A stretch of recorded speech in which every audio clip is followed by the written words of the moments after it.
नमस्कार दोस्तों, राधे राधे। आज हम गुरुवार की कथा सुनेंगे।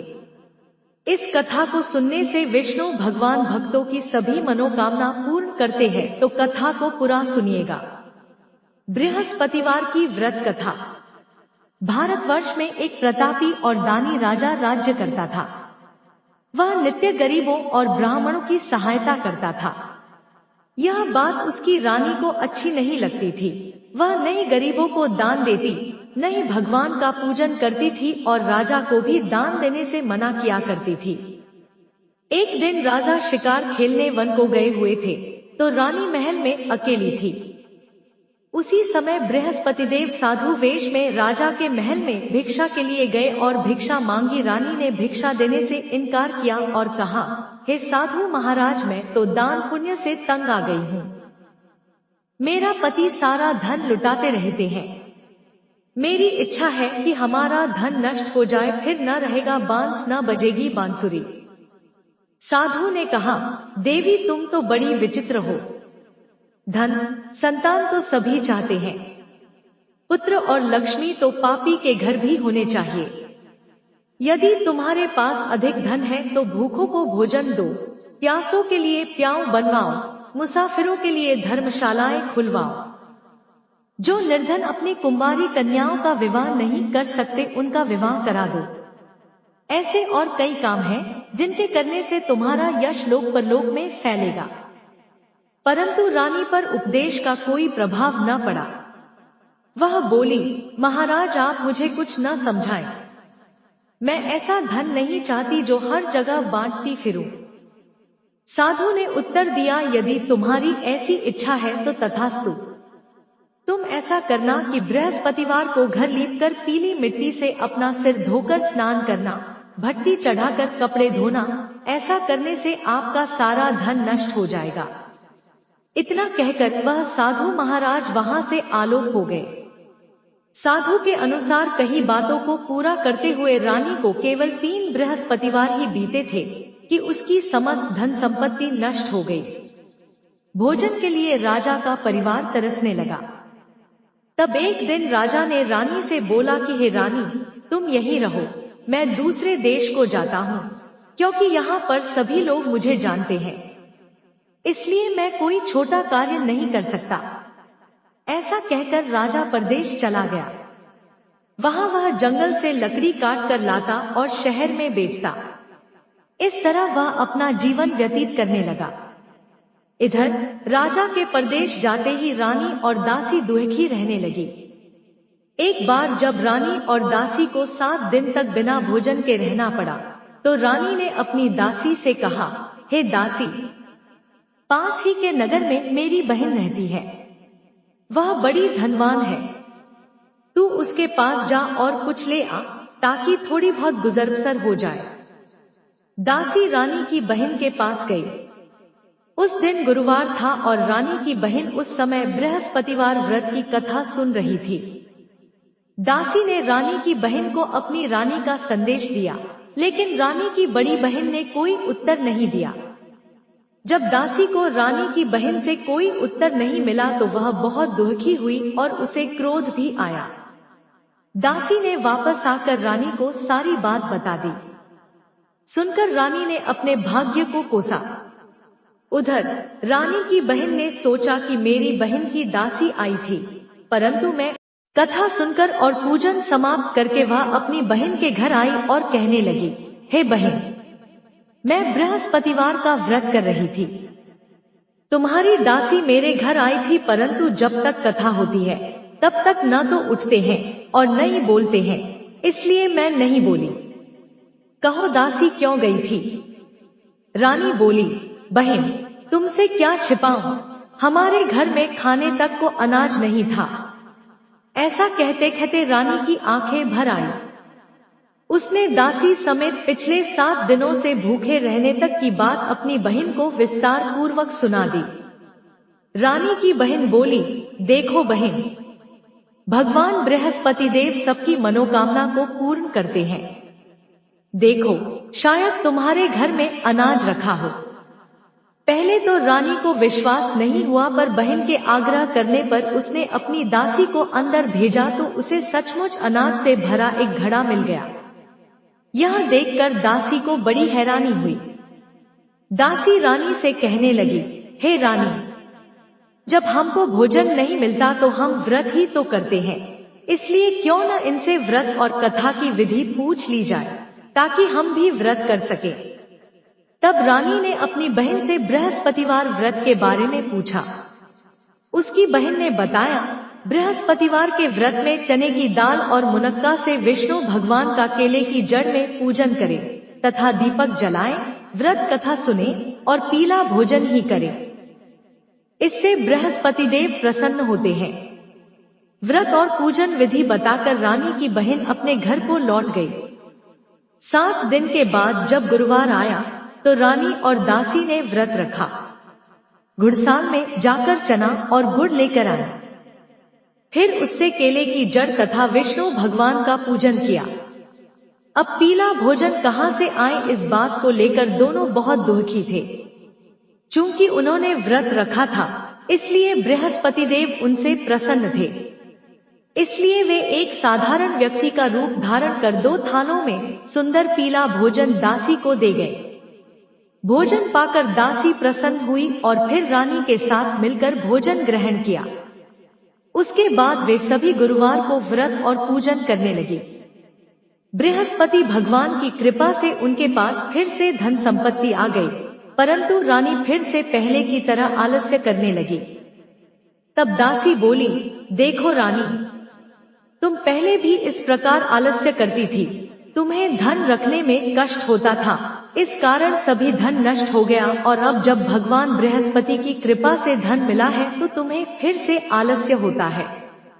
रानी को समझाते हुए दासी कहती है कि बड़ी मुसीबतों के बाद हमने यह धन पाया है, इसलिए हमें दान पुण्य करना चाहिए, भूखे मनुष्यों को भोजन कराना चाहिए और धन को शुभ कार्यों में खर्च करना चाहिए, जिससे तुम्हारे कुल का यश बढ़ेगा, स्वर्ग की प्राप्ति होगी और पितृ प्रसन्न होंगे। दासी की बात मानकर रानी अपना धन शुभ कार्यों में खर्च करने लगी, जिससे पूरे नगर में उसका यश फैलने लगा। एक दिन राजा दुखी होकर जंगल में एक पेड़ के नीचे आसन जमाकर बैठ गया। वह अपनी दशा को याद करके व्याकुल होने लगा। बृहस्पतिवार का दिन था। एकाएक उसने देखा कि निर्जन वन में एक साधु प्रकट हुए। वह साधु वेश में स्वयं बृहस्पति देवता थे। लकड़हारे के सामने आकर बोले, हे लकड़हारे, इस सुनसान जंगल में तू चिंता मग्न क्यों बैठा है? लकड़हारे ने दोनों हाथ जोड़कर प्रणाम किया और उत्तर दिया, महात्मा जी, आप सब कुछ जानते हैं, मैं क्या कहूँ। यह कहकर रोने लगा और साधु को अपनी आत्मकथा सुनाई। राजा की आज्ञानुसार शहर के सभी लोग भोजन करने गए, लेकिन लकड़हारा कुछ देर से पहुंचा, इसलिए राजा उसको अपने साथ घर लेवा ले गए और ले जाकर भोजन करा रहे थे तो रानी की दृष्टि उस खूंटी पर पड़ी जिस पर उसका हार लटका हुआ था। वह वहां पर दिखाई नहीं दिया। रानी ने निश्चय किया कि मेरा हार इस मनुष्य ने चुरा लिया है। उसी समय सिपाहियों को बुलाकर उसको कारागार में डलवा दिया। जब लकड़हारा कारागार में पड़ गया और बहुत दुखी होकर विचार करने लगा कि न जाने कौन से पूर्व जन्म के कर्म से मुझे यह दुख प्राप्त हुआ है, और उसी साधु को याद करने लगा जो कि जंगल में मिला था। उसी समय तत्काल बृहस्पति देव साधु के रूप में प्रकट हुए और उसकी दशा को देखकर कहने लगे, अरे मूर्ख, तूने बृहस्पति देव की कथा नहीं करी, इस कारण तुझे दुख प्राप्त हुआ है। अब चिंता मत कर, बृहस्पतिवार के दिन कारागार के दरवाजे पर 4 पैसे पड़े मिलेंगे। उनसे तू बृहस्पति देव की पूजा करना, तेरे सभी कष्ट दूर हो जाएंगे। बृहस्पति के दिन उसे 4 पैसे मिले। लकड़हारे ने कथा कही। उसी रात्रि को बृहस्पति देव ने उस नगर के राजा को स्वप्न में कहा, हे राजा, तुमने जिस आदमी को कारागार में बंद कर दिया है वह निर्दोष है। वह राजा है, उसे छोड़ देना। रानी का हार उसी खूंटी पर लटका है। अगर तू ऐसा नहीं करेगा तो मैं तेरे राज्य को नष्ट कर दूंगा। इस तरह रात्रि के स्वप्न को देखकर राजा प्रातःकाल उठा और खूंटी पर हार देखकर लकड़हारे को बुलाकर क्षमा मांगी तथा लकड़हारे को योग्य सुंदर वस्त्र आभूषण देकर विदा कर दिया। बृहस्पति देव की आज्ञानुसार लकड़हारा अपने नगर को चल दिया। राजा जब अपने नगर के निकट पहुंचा तो उसे बड़ा आश्चर्य हुआ। नगर में पहले से अधिक बाग, तालाब, कुएं तथा बहुत सी धर्मशाला, मंदिर आदि बन गई है। राजा ने पूछा, यह किसका बाग और धर्मशाला है? तब नगर के सब लोग कहने लगे, यह सब रानी और बांदी के हैं। तो राजा को आश्चर्य हुआ और गुस्सा भी आया। जब रानी ने यह खबर सुनी कि राजा आ रहे हैं, तो उन्होंने बांदी से कहा कि हे दासी, देख राजा हमको कितनी बुरी हालत में छोड़ गए थे। हमारी ऐसी हालत देखकर वह लौट न जाए, इसलिए तू दरवाजे पर खड़ी हो जा। आज्ञानुसार दासी दरवाजे पर खड़ी हो गई। राजा आए तो उन्हें अपने साथ लिवा लाई। तब राजा ने क्रोध करके अपनी रानी से पूछा कि यह धन तुम्हें कैसे प्राप्त हुआ है? तब उन्होंने कहा, हमें यह सब धन बृहस्पति देव के इस व्रत के प्रभाव से प्राप्त हुआ है। राजा ने निश्चय किया कि 7 रोज बाद तो सभी बृहस्पति देव का पूजन करते हैं, परंतु मैं प्रतिदिन दिन में 3 बार कहानी तथा रोज व्रत किया करूंगा। अब हर समय राजा के दुपट्टे में चने की दाल बंधी रहती तथा दिन में 3 बार कहानी कहता। एक रोज राजा ने विचार किया कि चलो अपनी बहन के यहाँ हो आवे। इस तरह निश्चय कर राजा घोड़े पर सवार हो अपनी बहन के यहाँ को चलने लगा। मार्ग में उसने देखा कि कुछ आदमी एक मुर्दे को लिए जा रहे हैं। उन्हें रोककर राजा कहने लगा, अरे भाइयों, मेरी बृहस्पति देव की कथा सुन लो। वे बोले, लो, हमारा तो आदमी मर गया है, इसको अपनी कथा की पड़ी है। परंतु कुछ आदमी बोले, अच्छा कहो, हम तुम्हारी कथा भी सुनेंगे। राजा ने दाल निकाली और जब कथा आधी हुई थी कि मुर्दा हिलने लग गया, और जब कथा समाप्त हो गई तो राम राम करके मनुष्य उठकर खड़ा हो गया। आगे मार्ग में उसे एक किसान खेत में हल चलाता मिला। राजा ने उसे देख और उससे बोले, अरे भैया, तुम मेरी बृहस्पतिवार की कथा सुन लो। किसान बोला, जब तक मैं तेरी कथा सुनूंगा तब तक 4 हरिया जोत लूंगा। जा अपनी कथा किसी और को सुनाना। इस तरह राजा आगे चलने लगा। राजा के हटते ही बैल पछाड़ खाकर गिर गए तथा किसान के पेट में बड़ी जोर का दर्द होने लगा। उस समय उसकी माँ रोटी लेकर आई।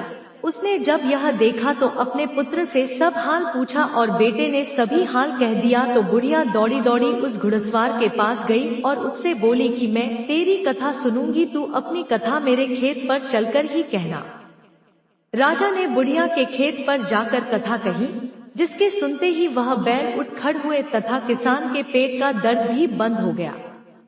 राजा अपनी बहन के घर पहुंचा। बहन ने भाई की खूब मेहमानी की। दूसरे रोज प्रातःकाल राजा जगा तो वह देखने लगा कि सब लोग भोजन कर रहे हैं। राजा ने अपनी बहन से कहा, ऐसा कोई मनुष्य है जिसने भोजन नहीं किया हो? मेरी बृहस्पतिवार की कथा सुन ले। बहन बोली, हे भैया, यह देश ऐसा ही है कि पहले यहाँ लोग भोजन करते हैं, बाद में अन्य काम करते हैं। अगर कोई पड़ोस में हो तो देख आओ। वह ऐसा कहकर देखने चली गई, परंतु उसे कोई ऐसा व्यक्ति नहीं मिला जिसने भोजन न किया हो। आता वह एक कुम्हार के घर गई जिसका लड़का बीमार था। उसे मालूम हुआ कि उनके यहाँ 3 रोज से किसी ने भोजन नहीं किया है। रानी ने अपने भाई की कथा सुनने के लिए कुम्हार से कहा, वह तैयार हो गया। राजा ने जाकर बृहस्पतिवार की कथा कही, जिसको सुनकर उसका लड़का ठीक हो गया। अब तो राजा की प्रशंसा होने लगी। एक रोज राजा ने अपनी बहन से कहा कि हे बहन, हम अपने घर को जाएंगे, तुम भी तैयार हो जाओ। राजा की बहन ने अपनी सास से कहा। सास ने कहा, हाँ चली जा, परंतु अपने लड़कों को मत ले जाना, क्योंकि तेरे भाई के कोई औलाद नहीं है। बहन ने अपने भैया से कहा, हे भैया, मैं तो चलूंगी पर कोई बालक नहीं जाएगा। राजा बोला, जब कोई बालक नहीं चलेगा तब तुम ही क्या करोगी? बड़े दुखी मन से राजा अपने नगर को लौट आया। राजा ने अपनी रानी से कहा, हम निर्वंशी हैं, हमारा मुंह देखने का धर्म नहीं है और कुछ भोजन आदि नहीं किया। रानी बोली, हे प्रभु, बृहस्पति देव ने हमें सब कुछ दिया है, वह हमें औलाद अवश्य देंगे। उसी रात को बृहस्पति देव ने राजा से स्वप्न में कहा, हे राजा उठ, सभी सोच त्याग दे, तेरी रानी गर्भ से है। राजा की यह बात सुनकर बड़ी खुशी हुई। 9वें महीने में उसके गर्भ से एक सुंदर पुत्र पैदा हुआ। तब राजा बोला, हे रानी, स्त्री बिना भोजन के रह सकती है, पर बिना कहे नहीं रह सकती। जब मेरी बहन आवे तुम उससे कुछ कहना मत। रानी ने सुनकर हाँ कर दिया। जब राजा की बहन ने यह शुभ समाचार सुना तो वह बहुत खुश हुई तथा बधाई लेकर अपने भाई के यहाँ आई। तभी रानी ने कहा, घोड़ा चढ़कर तो नहीं आई, गधा चढ़ी आई। राजा की बहन बोली, भाभी, मैं इस प्रकार न कहती तो तुम्हें औलाद कैसे मिलती? बृहस्पति देव ऐसे ही हैं, जैसी जिसके मन में कामनाएं हैं सभी को पूर्ण करते हैं। जो सद्भावना पूर्वक बृहस्पतिवार का व्रत करता है एवं कथा पढ़ता है अथवा सुनता है, दूसरों को सुनाता है, बृहस्पति देव उसकी सभी मनोकामना पूर्ण करते हैं। प्रेम से बोलिए विष्णु भगवान की जय।